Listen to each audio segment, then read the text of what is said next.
Dear friends, ഒരിക്കൽ ഡിക് Thomson ഇങ്ങനെ പറയുകയുണ്ടായി. അവർ dogs and horses in USA prefer acupuncture as their treatment.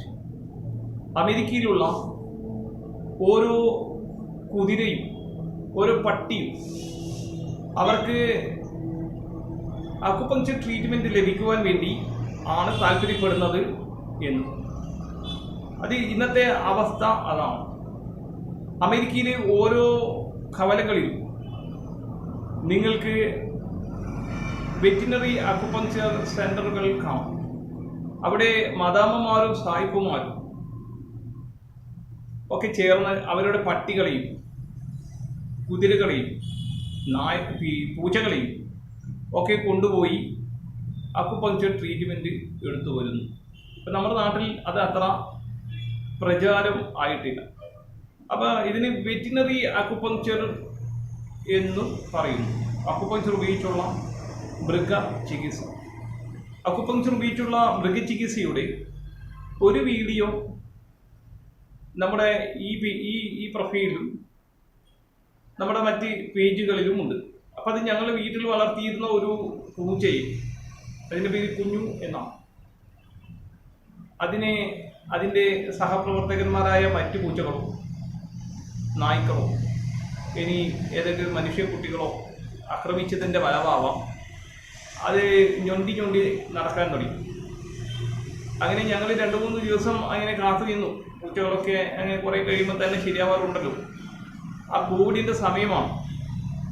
അങ്ങനെ വ്യത്യാസമൊന്നും ഉണ്ടായില്ല. അങ്ങനെ ഒടുവിൽ നമ്മളതിനെ പിടികൂടി സൂചിപ്രയോഗം നടത്താൻ തീരുമാനിച്ചു. അങ്ങനെ അതിനെ പിടികൂടുകയും അതിൻ്റെ മേൽ സൂചി പ്രയോഗിക്കുകയും ചെയ്തു.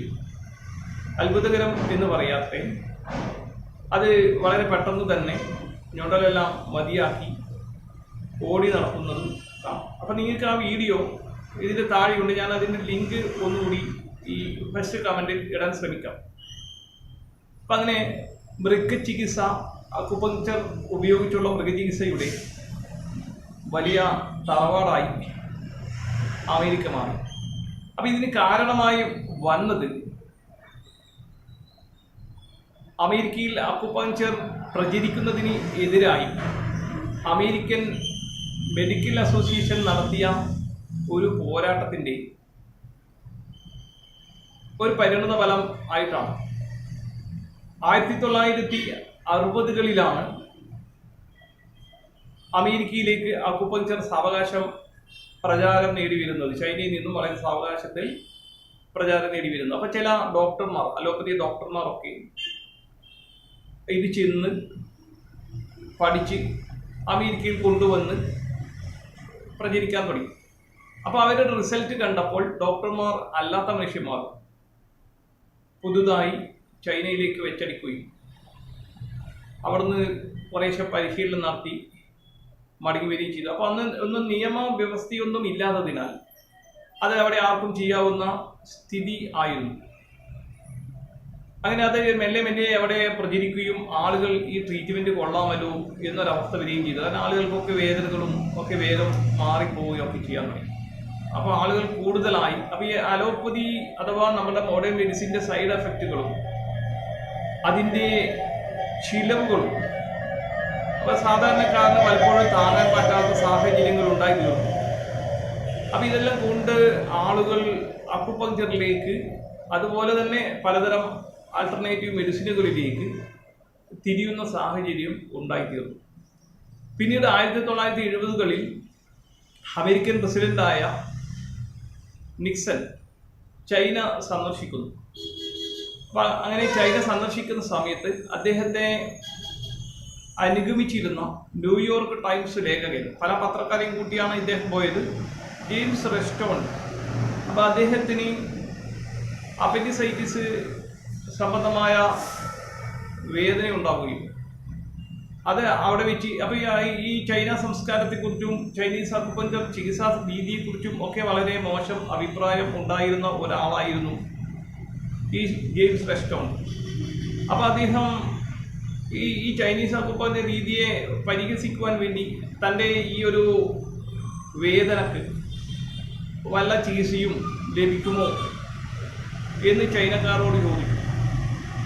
അപ്പോൾ അവര് ഉടനെ ഇദ്ദേഹത്തെ പിടികൂടി സൂചി പ്രയോഗം ചെയ്യുകയും ചെയ്തു. അപ്പോൾ ഇയാളുടെ വേദന അപ്രത്യക്ഷമായി. ഇയാൾക്ക് അത് വലിയ ഒരു ഷോക്ക് അനുഭവം ആയിരുന്നു. അപ്പോൾ അതേ തുടർന്ന് അദ്ദേഹം അക്കുപങ്ക്ചർ ചികിത്സാ സമ്പ്രദായത്തെക്കുറിച്ച് തുടർച്ചയായ ലേഖനങ്ങൾ ന്യൂയോർക്ക് ടൈംസിൽ എഴുതി. ഇത് അമേരിക്കയിൽ അക്കുപങ്ക്ചർ ചികിത്സാ സമ്പ്രദായം പ്രചരിക്കുന്നതിന് വലിയ പ്രോത്സാഹനമായി മാറുകയും ജനങ്ങൾ കൊടുങ്കാറ്റ് പോലെ ചൈനയിലേക്ക് പോകാൻ തുടങ്ങി. ധാരാളം ഡോക്ടർമാർ തന്നെയും അതല്ലാത്തവരും ചൈനയിലേക്ക് ചെയ്യുന്നു. അപ്പോൾ ചൈനക്കാരൻ ഇത് മുതലെടുക്കുവാൻ വേണ്ടി ഷോർട്ട് ടൈം ആയിട്ടുള്ള ചില കോഴ്സുകളൊക്കെ തല്ലിക്കൂട്ടി റെഡിയാക്കി വെക്കുകയും ചെയ്തു. അപ്പോൾ ഇവരത് ചെന്ന് പഠിച്ച് നേരെ അമേരിക്കയിലേക്ക് വരികയും ചികിത്സ ചെയ്യുകയും ചെയ്തു. അപ്പോൾ എന്തൊക്കെ ആയിക്കഴിഞ്ഞാലും പലർക്കും വലിയ ആശ്വാസമുണ്ടായി തീരുകയും അമേരിക്കയെ അക്കുപങ്ക്ചർ കീഴടക്കുന്ന സ്ഥിതിവിശേഷം ഉണ്ടാവുകയും ചെയ്തു. അപ്പോൾ ഇതിൽ ഭയചകിതരായി പോയ അമേരിക്കയിലെ മോഡേൺ മെഡിസിൻ്റെ ആൾക്കാർ, അവരുടെ സംഘടന അമേരിക്കൻ മെഡിക്കൽ അസോസിയേഷൻ, ഇതിനെ എങ്ങനെയാണ് തടയിടുക എന്നതിനെക്കുറിച്ച് കൂലങ്കഷമായി ആലോചിക്കാൻ വേണ്ടി തുടങ്ങി. അപ്പോൾ ആ ആലോചന അവസാനം കണ്ടെത്തിയിരിക്കുന്നത് പ്ലാസബോ എഫക്റ്റ് തിയറി എന്നൊരു തിയറിയിലാണ്. ഇപ്പോൾ പ്ലാസബോ എഫക്റ്റ് തിയറി ഞങ്ങളൊക്കെ അക്കുപങ്ക്ചർ പഠിക്കുന്ന സമയത്ത് ഞങ്ങൾക്ക് നിർബന്ധമായും പഠിക്കാനുള്ള ഒരു തിയറിയാണ്. തിയറി എന്ന് പറഞ്ഞാൽ അക്കുപങ്ക്ചർ സ്വാഭാവികമായിട്ടും യാതൊരു ഗുണവും ചെയ്യാത്ത ഒന്നാണ്. അപ്പോൾ ഇത് കുത്തുമ്പോൾ മനുഷ്യന് ഞാൻ എന്തോ ഒരു ചികിത്സ എടുക്കുന്നു എന്നൊരു തോന്നൽ ഉണ്ടാവുകയും ഞാൻ എന്തോ വല്ല കാര്യപ്പെട്ട ഒരു ചികിത്സയാണല്ലോ ചെയ്യുന്നത് എന്നൊരു തോന്നൽ ഉണ്ടാവുകയും ആ തോന്നൽ കൊണ്ടാണ് ഇയാൾക്ക് ആശ്വാസം ലഭിച്ചതായി തോന്നുന്നത്. അപ്പം ഇതാണ് പ്ലാസബോ എഫക്റ്റ് തിയറി കൊണ്ട് ഉദ്ദേശിക്കുന്നത്. അതായത് അക്കുപങ്ക്ചർ ഒരു ഫലപ്രദമായ ചികിത്സാ രീതി അല്ല, വെറും ഒരു തോന്നൽ ആണ് എന്നാണ്. അപ്പം അങ്ങനെ ഈ തിയറി വളരെ ഘോഷിക്കുകയും അക്കുപങ്ക്ചർ ഫലപ്രദമല്ല എന്ന് വരികയും എന്നൊരു തോന്നൽ ജനങ്ങളിൽ ഉണ്ടാക്കുവാൻ വേണ്ടി കഠിനമായി പരിശ്രമിക്കുകയും ചെയ്തു. എന്നാൽ പിന്നീട് ബീജിംഗ് സർവകലാശാലയിലെ പ്രൊഫസർ ഡോക്ടർ ഹാനിൻ്റെ നേതൃത്വത്തിൽ എലികളിൽ പരീക്ഷണങ്ങൾ ആരംഭിക്കാൻ തുടങ്ങി. അപ്പോൾ എലികളെ പിടികൂടി അക്കുപങ്ക്ചർ ഉപയോഗിച്ചുള്ള വേദന ശമനത്തെക്കുറിച്ചും ഒക്കെയായി പല പഠനങ്ങൾ നിരന്തരം നടത്തുകയും പലരും നടത്തിയ പഠനങ്ങൾ പ്രസിദ്ധീകരിച്ചു വരികയും ഒക്കെ ചെയ്തതോടുകൂടി ഈ പ്ലാസബോ എഫക്റ്റ് തിയറിയുടെ മുന ഒടിഞ്ഞുപോയി. അപ്പോൾ അക്കുപങ്ക്ചർ എലികളിൽ ഫലപ്രദമാണ് എന്ന് വന്നു. അപ്പോൾ എലികളിൽ ഫലപ്രദമാണെങ്കിൽ അപ്പോൾ എലികൾ ഫലപ്രദമാവാൻ കാരണം ആണ് എന്ന് പറയുമ്പോഴുള്ളൊരു വസ്തുത, താൻ ഒരു ചികിത്സ സ്വീകരിക്കുകയാണ്, താൻ അക്കുപങ്ക്ചർ എന്ന് പറയുന്ന ഒരു ചികിത്സ സ്വീകരിക്കുകയാണ് എന്നൊരു തോന്നൽ എനിക്കില്ലല്ലോ, ഇത് മനുഷ്യനല്ലേ ഉണ്ടാവും. അപ്പോൾ എലികളിൽ ഈ റിസൾട്ടുകൾ ഉൽപ്പാദിപ്പിക്കാൻ തുടങ്ങിയതോടുകൂടി ഇത് മൃഗങ്ങളിൽ ഫലപ്രദമാണ് എന്നൊരു തിരിച്ചറിവിലേക്ക് ആളുകൾ എത്തിച്ചേരുകയും അതിൻ്റെ അടിസ്ഥാനത്തിൽ ഈ മൃഗചികിത്സ അതിനു മുമ്പുണ്ടായിരുന്നതിനെ അപേക്ഷിച്ച് കൂടുതലായ തോതിൽ മൃഗചികിത്സയിലേക്ക് അക്കുപങ്ക്ചർ കടന്നു വരികയും ചെയ്തു. അത് വളരെ സ്പ്രെഡായി തീർന്നു. അപ്പോൾ പല മൃഗങ്ങൾ, പട്ടികളും പൂച്ചകളും കുതിരകളും ഒക്കെ അക്കുപങ്ക്ചർ ഉപയോഗിച്ചുള്ള ട്രീറ്റ്മെൻറ്റ് വിധേയമാക്കപ്പെടുകയും അതെല്ലാം വിജയകരമായി തീരുകയും ചെയ്തതോടെ അമേരിക്കയിൽ വെറ്റിനറി അക്കുപങ്ക്ചർ എന്ന് പറയുന്ന ഒരു ശാഖ വളരെ പ്രചാരം നേടുന്നതിലേക്ക് ഇവരുടെ ഈ പ്ലാസബോ തിയറി കൊണ്ടെത്തിച്ചു. അതായത് വെളുക്കാൻ തേച്ചത് പാണ്ടായി എന്ന് മാത്രമല്ല, കൂടുതൽ ആളുകൾ ആദ്യമുണ്ടായതിനേക്കാൾ, കാരണം ഈ അക്കുപങ്ക്ചർ ആദ്യം ഉണ്ടായതിനേക്കാൾ ഈ അമേരിക്കൻ മെഡിക്കൽ അസോസിയേഷൻ നടത്തിയ പ്രചരണത്തിന്റെ ഫലമായി ഇങ്ങനെ ഒരു ചികിത്സ എന്താണെന്ന് കൂടുതൽ ആളുകൾ അറിയാനിടയായി തീരുകയും കൂടുതൽ ആളുകൾ അക്കുപങ്ക്ചർ ചികിത്സ സ്വീകരിക്കുന്നതിലേക്ക് എത്തിച്ചേരുകയും ചെയ്തു. അതാണ് വെളുക്കാൻ തേച്ചത് പാണ്ടായി എന്ന് പറയുന്ന സ്ഥിതിയിലേക്ക് കാര്യങ്ങൾ എത്തിച്ചേർന്നു. അപ്പോൾ ഈ പ്ലാസബോ എഫക്റ്റ് തിയറിയെ നമ്മളിപ്പോൾ കൊണ്ടു നടക്കുന്നത് കേരളത്തിലാണ്.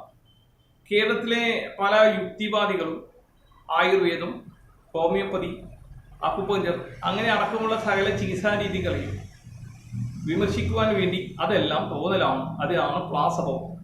അപ്പോൾ ഈ പ്ലാസബോ എന്ന് പറയുന്ന ഈ സാധനം ഒരു പൊളിഞ്ഞു കെട്ടിയ സംഭവം ആണ് എന്ന കാര്യം ഇപ്പോഴും ഇവർക്ക് അറിഞ്ഞുകൂടാ.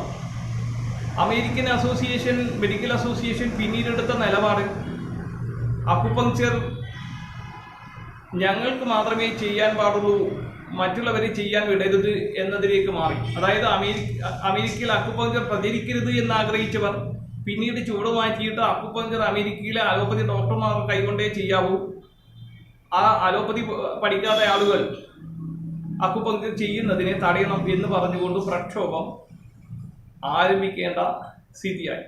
അതെല്ലാം കഴിഞ്ഞിട്ട് ഇപ്പോൾ ഒടുവിലുള്ള തമാശ എന്ന് പറയുന്നത് അക്കുപങ്ക്ചർ സംബന്ധമായ ഗവേഷണ ഫലങ്ങൾ വളരെ പ്രസിദ്ധീകരിക്കുന്നത് അമേരിക്കൻ മെഡിക്കൽ അസോസിയേഷൻ്റെ ജേണലുകളിൽ ആണ് എന്നതാണ് ഏറ്റവും വലിയ ഇപ്പോഴത്തെ തമാശ.